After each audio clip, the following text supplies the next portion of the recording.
Hello दोस्तों, स्वागत है आप लोग का। दोस्तों आज डेट है 30 अक्टूबर। देखें करंट अफेयर न्यूज़ में कौन कौन सी न्यूज़ इंपॉर्टेंट है हमारे एग्जाम पॉइंट ऑफ व्यू से। चलिए सेशन को स्टार्ट करते हैं। तो देखो, बेसिकली हम लोग आज ये टॉपिक्स डिस्कस करने वाले हैं जिसमें हम पांडुलिपि की बात करेंगे। पांडुलिपि क्या होती है, डायबिटीज आज के समय पे एक मेजर इशू है, तो डायबिटीज के बारे में बात करेंगे कि डायबिटीज टाइप 1 क्या होता है, टाइप 2 क्या होता है, इसमें अंतर क्या होता है। अगर आपको चाहते हो कि डायबिटीज ना हो तो उसके लिए आप क्या कर सकते हो, उसकी बात चर्चा करेंगे।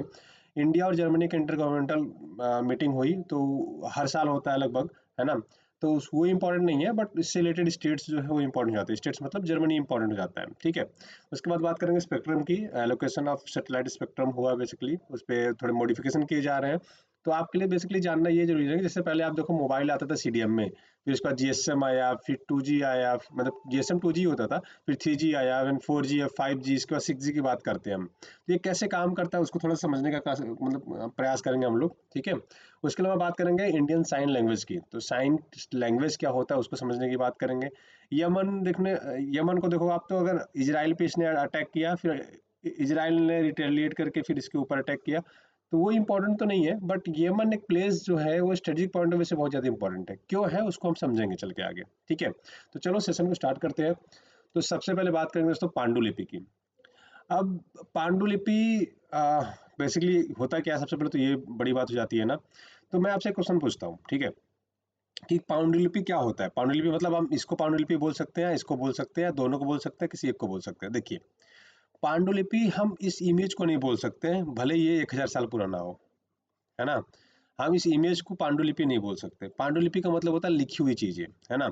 और लिखी हुई चीजें भी कहाँ पे, किसी कागज पे हो, है ना, किसी ताम्र पत्र पे हो, ऐसी चीजों को हम लोग पांडुलिपि बोलते हैं जनरली। जो इमेजेस बनाई जाती है उसको हम लोग पांडुलिपि नहीं बोलते हैं। जो शिलालेखों पे लिखे जाते हैं, मतलब पत्थरों पे लिखे जाते हैं, उसको हम लोग पांडुलिपि जनरली नहीं बोलते हैं, ठीक है। तो ये थोड़ा सा बेसिक अंतर याद रखिएगा। अभी चर्चा में क्यों है, चर्चा में ये है कि पांडुलिपि के लिए राष्ट्रीय पांडुलिपि मिशन बनाने की बात कही गई है। पहले क्या था कि ये केंद्रीय बेसिकली देखो, या पहले ये होता था कि जो राष्ट्रीय पांडुलिपि प्राधिकरण है ना, ये आता है, अभी भी आता है, मतलब अभी चेंज करने की बात चल रही है। ये आता है इंदिरा गांधी राष्ट्रीय कला केंद्र के अंतर्गत आता है, मतलब इसी का एक पार्ट है ये। अब गवर्नमेंट क्या चाह रही है, इसका एक अलग से डिपार्टमेंट ही हम बना दें, क्या, राष्ट्रीय पांडुलिपि प्राधिकरण। ऐसा एक हम क्या करें, एक डिपार्टमेंट बना। देखो होता क्या है कि मिनिस्ट्री होती है, सबसे ऊपर क्या होती है, मिनिस्ट्री होती है ना। जिसको हम मंत्रालय बोलते हैं।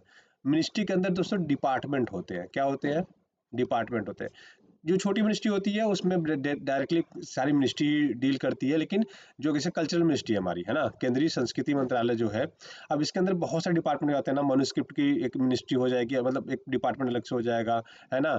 एक विश्व धरोहरों की एक डिपार्टमेंट अलग से हो जाएगी, एक संस्कृत जो हमारी विरासतें रहेगी है उनकी एक डिपार्टमेंट अलग से हो जाएगी। तो ऐसे ऐसे अलग अलग होते हैं, है ना।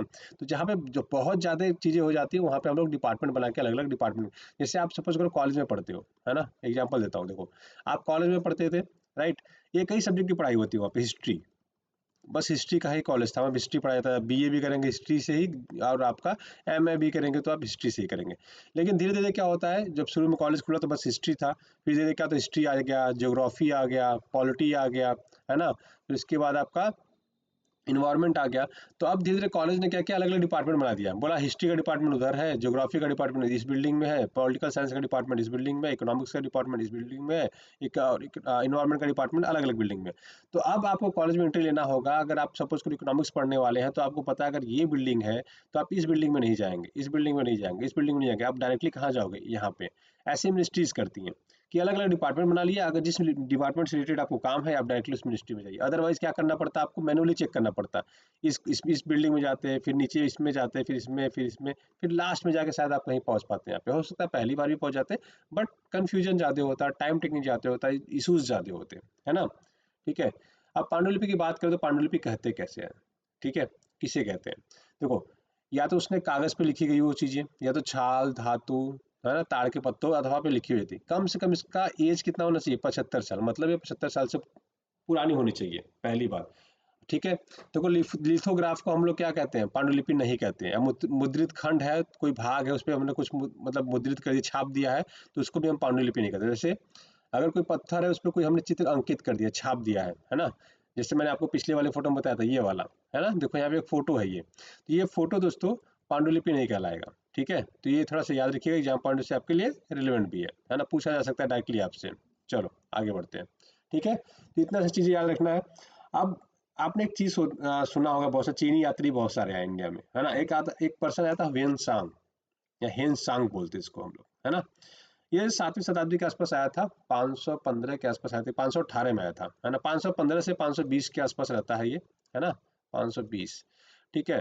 तो आई थिंक इतना ही रहता है, आप कमेंट करके बताइएगा क्या एग्जैक्टली, मुझे याद है 518 का कहीं कहीं जगह इसका जिक्र मिलता है ना।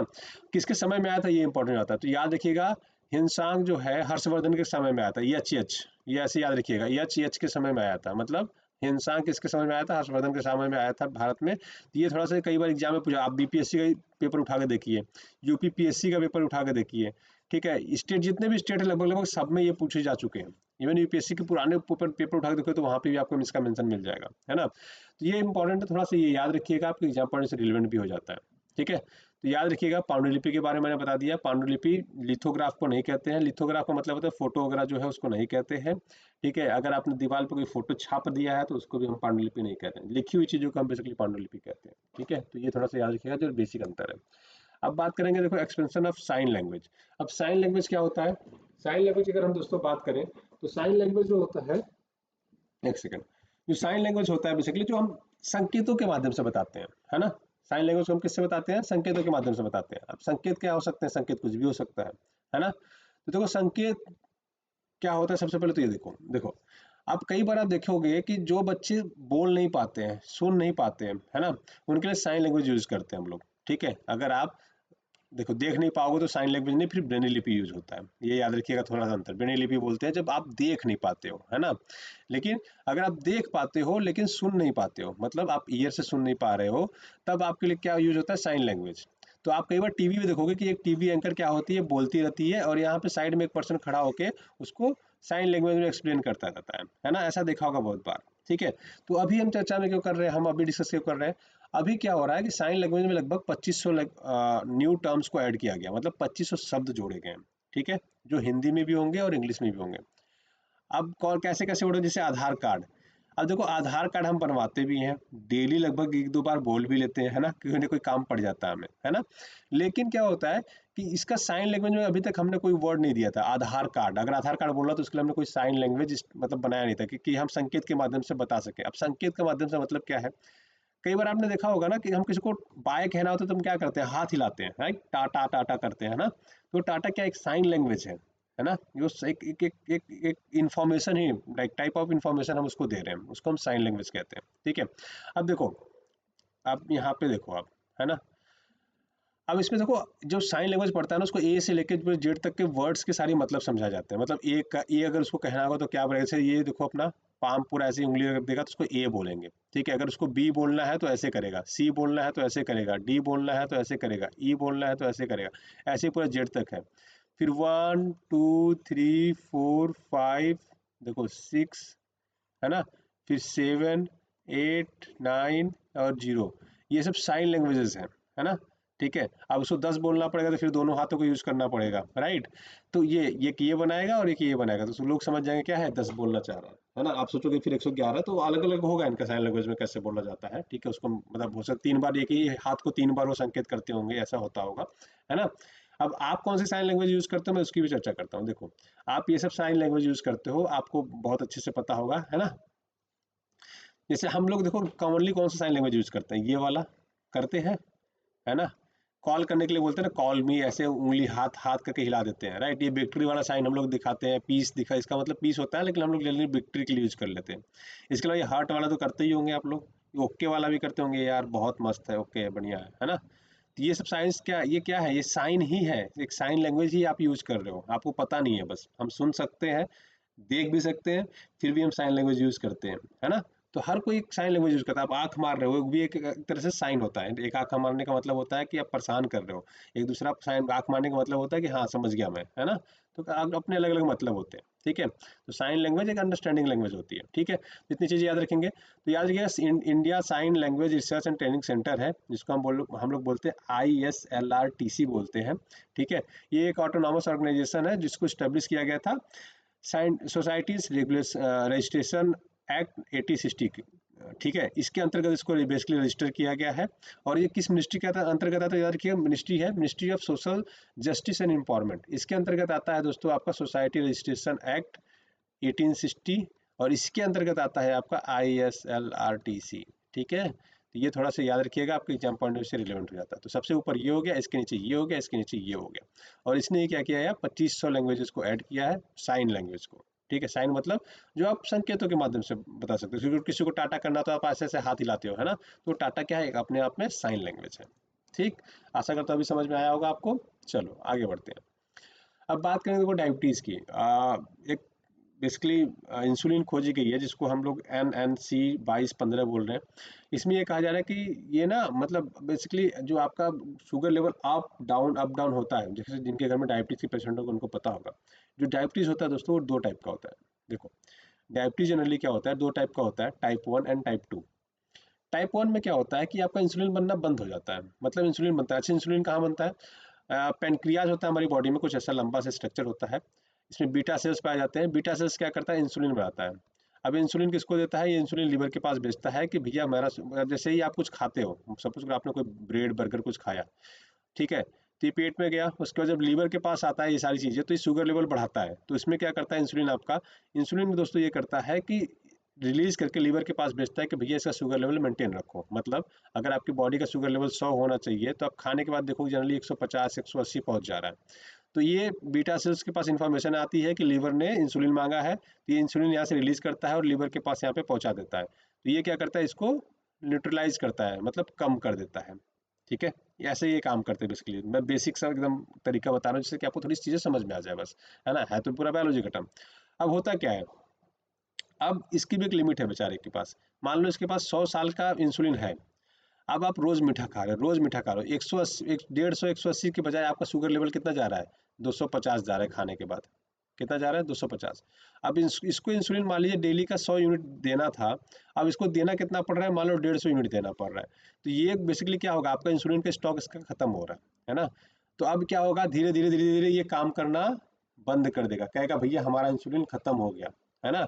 तो जब खत्म हो जाएगा तो no longer able to produce insulin, तो ये इंसुलिन बनाना बेचारा बंद कर देता है। ठीक है, नहीं होता है, तो कहते हैं डायबिटीज हो गया।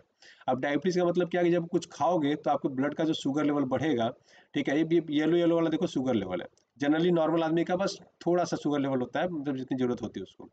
बट वह जब ये आप इंसुलिन नहीं प्रोड्यूस होता है, तो उसका शुगर लेवल उसके ब्लड वेसल्स में बहुत ज़्यादा हो जाते हैं। ठीक है, अब ज़्यादा ब्लड का दिक्कत क्या है, ज़्यादा ब्लड लेवल का मतलब यह है कि आपकी किडनी खराब होगी, आपके हार्ट पे इफेक्ट पड़ना पड़ेगा, ब्लॉकेज हो सकता है, हार्ट अटैक आ सकता है, ये चीज़ें हो जाएंगी। प्लस आप चिड़चिड़े हो जाएंगे, मतलब हर बात पे गुस्सा आना आपको चालू हो जाएगा, है ना।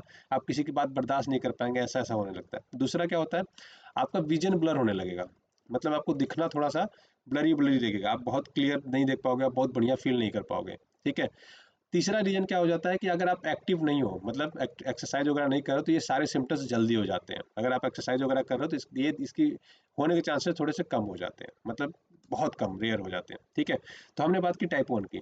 टाइप 2 में क्या होता है, जब आप बहुत लेजी हो, काम नहीं करते हो, खाते हो, पड़े रहते हो, है ना, तब क्या होता है, तब इस केस में ये हो जाता है कि दोस्तों आपका इंसुलिन तो निकलता है, बीटा सेल्स निकालता है, भेजता भी है, यहाँ पे इनके पास भेजता है, यहाँ से पेनक्रियाज निकाल के भेजता भी है इंसुलिन लीवर के पास, लेकिन काम नहीं करता है। रहता है ना कि एक्सपायर हो गया है या डुप्लीकेट हो गया है, ऐसा वाला सीन हो जाता है। तो यहाँ पे क्या होता है कि आप इनएक्टिव होते हैं, ओवरवेट हो जाते हैं, तो ये काम करना बंद कर देता है। तो एक इंसुलिन का बड़ा फैक्टर और भी है क्या, फैमिली हिस्ट्री। अगर आपके फैमिली में किसी को भी डायबिटीज है, मदर या फादर किसी को भी है ना, तो मैं आपसे एक चीज़ ज़रूर कहूँगा कि आप डेली अपने, मतलब अपने लाइफ में एक्सरसाइज रखिए एटलीस्ट 30 मिनट्स का। 30 मिनट्स का आप एक्सरसाइज रखिए, चाहे सुबह रखिए, चाहे शाम रखिए, चाहे दोपहर रखिए, जब भी आपको टाइम मिले, लेकिन 30 मिनट का एक्सरसाइज रखिए। स्वेटिंग हो एटलीस्ट, और थोड़ा सा आपको अपना वेट कंट्रोल करके रखना है, तो आपको कभी इंसुलिन की जरूरत नहीं पड़ेगी, डायबिटीज डायबिटीज़ कभी नहीं होगा। ठीक है, ये बेसिक बेसिक चीज़ें थोड़ी सी मैंने आपको बता दी। हेल्दी लाइफ स्टाइल जिए, अदरवाइज आपको क्या करना पड़ेगा, इसमें तो आपको टाइप 1 में तो इंसुलिन लेना पड़ेगा, क्योंकि इंसुलिन बन ही नहीं रहा है, तो आपको इंसुलिन इंजेक्ट करना पड़ेगा अपने बॉडी के अंदर में। ठीक है, और ये यहाँ पे इंसुलिन हो सकता है कि अगर आप हेल्दी लाइफ स्टाइल आप अगर अपनाओ ना, तो थोड़ा टाइप 2 में हो सकता है कि रिकवर हो जाए, नहीं तो फिर टैबलेट्स वगैरह खा के आप काम फिर वहाँ भी चलाओगे, इंसुलिन के टैबलेट खाना चालू करोगे, है ना। ठीक है, तो ये चीज़ें थोड़ी सी याद रखिएगा जो आपके एग्जाम पॉइंट से रिलेवेंट हो जाता है। तो मैंने आपको लगभग लगभग सारी चीज़ें समझा दी। अब ये लोग क्या सोच रहे हैं, ये लोग ये सोच रहे हैं कि हम एक ऐसी डिवाइस बना देते हैं जो आपकी बॉडी से ही अटैच रहे और ये ब्लड को आपको मॉनिटर करता रहे। जैसे ही आपका ब्लड लेवल कम हो तो ये थोड़ा सा इंसुलिन क्या करे, आपका रिलीज कर दें, और मतलब आपको बार बार इंसुलिन लेने की जरूरत नहीं पड़े, शुगर लेवल हाई ना हो, है ना, क्योंकि हार्ट अटैक वगैरह आने के चांसेस ज़्यादा बढ़ जाते हैं। ठीक है, अब बात करेंगे, देखो 7th India Germany inter governmental meeting हुई, कहाँ पे हुआ ये याद रखिएगा, दिल्ली में हुआ, तो इसलिए थोड़ा सा इंपॉर्टेंट हो जाता है। तो दिल्ली में अगर हुआ तो हम जर्मनी को पढ़ने वाले हैं। तो जर्मनी की अगर हम बात करें तो जर्मनी कहाँ है, यूरोप में है। ठीक है, अब यूरोप में जर्मनी है, ठीक है, तो इसके पड़ोसी देखो देश कौन कौन से, ये थोड़ा सा इंपॉर्टेंट हो जाता है। बहुत सारे देशों के साथ ये बॉर्डर शेयर करता है। ठीक है, एक एक करके करते हैं। तो इसकी कैपिटल क्या है, बर्लिन है। इसके कुछ और शहर इंपॉर्टेंट हैं। बॉन कन्वेंशन सुना होगा, तो ये बॉन शहर यहाँ पे है। फ्रैंकफर्ट सुना होगा, यहीं पे है। मुनिच यहीं पे है। ये कुछ इसके मेजर मेजर बेसिकली क्या है दोस्तों, शहर है। एक हैम्बर्ग है। ठीक है, ये बेसिकली इसके मेजर मेजर शहर है जो इंपॉर्टेंट एग्जाम पॉइंट है। तो कई बार यूपीएससी क्या करता है, शहर का नाम दे देगा और मैच ऑफ द फॉलोइंग में कंट्री का नाम दे देगा। ठीक है, अब दे देगा मुनिच।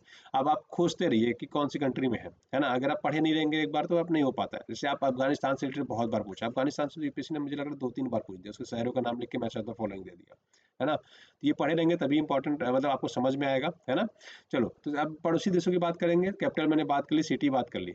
इसके पड़ोसी देखो देश देखेंगे तो सबसे पहले पोलैंड आ जाता है, फिर चेक रिपब्लिक आ जाता है, फिर ऑस्ट्रिया। अब आप देखना, यहाँ जो जो मैं नाम ले रहा हूँ वहाँ पे हमारे देश के प्रधानमंत्री अभी रिसेंटली जा भी चुके। कहाँ, ऑस्ट्रिया गए थे, जहाँ पे उन्होंने ऑस्ट्रेलिया बोल दिया था ऑस्ट्रिया को, है ना। तो याद रखिएगा, पोलैंड इंपॉर्टेंट हो जाता है, थोड़ा ये भी याद रखेंगे। स्विट्जरलैंड से बॉर्डर शेयर करता है फ्रांस, फ्रांस भी गए थे, है ना, ये भी याद रखिएगा। लग्जमबर्ग, बेल्जियम, नीदरलैंड और ऊपर डेनमार्क। ठीक है, अब इधर देखो, इसका बॉर्डर लगता है दोस्तों बाल्टिक सी से, और इधर देखेंगे तो नॉर्थ सी से। तो ये क्वेश्चन ये बन जाएगा, क्या जर्मनी का बॉर्डर नॉर्थ सी से लगता है, हाँ हाँ या ना। ठीक है, क्या बाल्टिक सागर से लगता है, हाँ या ना। ठीक है, तो ये डायरेक्टली आपसे ऐसे क्वेश्चन बन जाएंगे। ठीक है, इस बार इन्होंने मोटो रखा तो याद रखिए, growing together with innovation, mobility and sustainability. ठीक है, तो ये थोड़ा सा पूछा जा सकता है, तो याद रखिए इसका थीम या मोटो क्या रखा था इन्होंने, है ना। देखो इसमें लगभग लगभग सारी चीजें पूछ ली हमने। एक प्लेस है काइल, काइल भी देखो जर्मनी में ही है, ये वाला प्लेस को हम लोग काइल बोलते हैं। तो बे ऑफ काइल किसके किसके बीच है, ये पूछा जा सकता है। तो बे ऑफ काइल याद रखिए कि डेनमार्क के बीच में है और जर्मनी के बीच में है। ठीक है, तो ये थोड़ा सा आपके एग्जाम पॉइंट से इंपॉर्टेंट भी है। चलिए आगे बढ़ते हैं।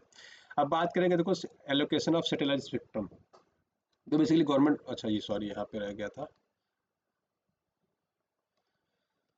है ना, एलोकेशन ऑफ सैटेलाइट स्पेक्ट्रम। तो अगर इसकी बात करें, देखो बेसिकली क्या होता है ना, कुछ बैंड है जिसपे हमारे बेसिकली सैटेलाइट्स, मोबाइल, ये सब सारी चीज़ें यूज होती हैं, चलती हैं। तो पहले सबसे पहले तो इसको समझते हैं कि किस पे कौन सा मोबाइल चलता है। तो सबसे पहले आता है यल बैंड। यल बैंड दोस्तों जो होता है 1 गीगाहर्ट्ज से 2 गीगाहर्ट्ज के बीच में होता है, जिसपे हम लोग जीपीएस यूज करते हैं, मोबाइल की सर्विसेज यूज करते हैं, मोबाइल सैटेलाइट्स वगैरह यूज करते हैं। इससे नीचे वाले हम बात करेंगे अभी क्या क्या होता है, वो इमेज पे हम समझेंगे। ठीक है, फिर जब यस बैंड आता है तो यस बैंड पे हम क्या करते हैं, वेदर वगैरह देखते हैं, एयर ट्रैफिक कंट्रोल जिसको एटीएस बोलते हैं हम लोग, ठीक है, एटीसी बोलते हैं। तो एटीसी को आप देखोगे तो जनरली जो ये मतलब पायलट जब जहाज लेके चलता रहता है ना, तो वो उसको बताता है कि किस डायरेक्शन में जाना है, कहाँ जाना है, वो सब सारी चीज़ें करते हैं।